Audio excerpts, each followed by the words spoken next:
Puji nama Tuhan, haleluya. Perenungan kita hari ini kita ambil dalam Roma 12 ayat 17 sampai 18.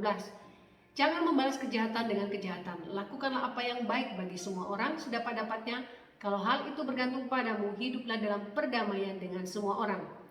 Mudah bagi kita untuk menjaga perdamaian dengan tetangga ya, meskipun kita punya tetangga yang reseh mungkin.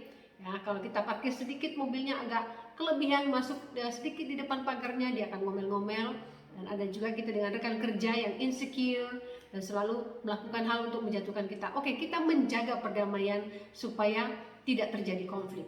Namun hal ini akan lebih sulit ketika kita lebih sering sulit ketika kita melakukannya dengan orang yang ada di rumah kita sendiri. Bisa suami, bisa mertua, bisa menantu. Contohnya beberapa waktu lalu seorang suami melakukan kesalahan, dia berselingkuh, tetapi selingkuhnya hanya melalui chatting saja, dan itu telah menyakiti hati istrinya. Ketika sudah dikonselingi, kemudian saling mengampuni, si istri merasa tidak puas, berpikir bahwa kok enak dia bisa, saya juga bisa.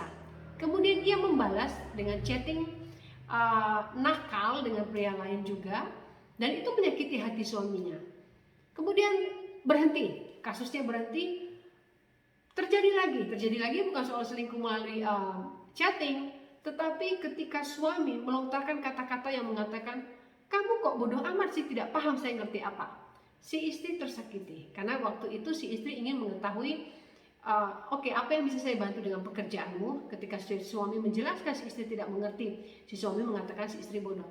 Keesokan harinya ketika si suami bertanya apa yang bisa saya bantu untuk anak-anak yang lagi sekolah online, ketika si istri menjelaskan, si suami tidak bisa melakukannya, dan si istri menjawab, kamu kok bodoh sih, jadi orang tua kok bodoh. Nah, kata-kata bodoh yang terus saling ditimpali satu sama lain, membalas kejahatan dengan kejahatan, terlihat simpel ketika kita diminta untuk menjaga perdamaian, berdamai dengan semua orang, dengan orang-orang di sekitar kita. Kita berusaha menjaga agar tidak terjadi konflik. Istilahnya kita jaga image di luar dari rumah tangga, tetapi di dalam rumah kita sendiri kita tidak menjaga perdamaian itu.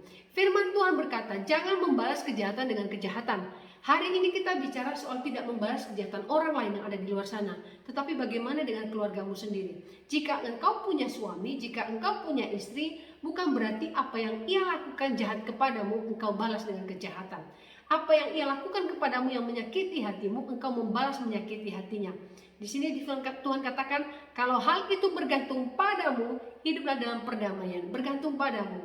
Si suami mungkin tidak sadar ya jika ia menyakiti, tetapi kita yang sudah mengerti firman Tuhan, mari kita meresponinya dengan kasih. Dari sini kita bisa menyatakan bahwa kita adalah orang percaya, bukan hanya sekedar beragama Kristen.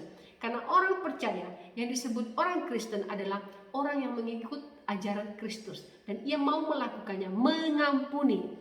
Bapak Ibu, saya percaya hari ini kita diberkati bagaimana kita bisa mengasihi dengan cara mengampuni, dengan cara tidak membalas kejahatan dengan kejahatan.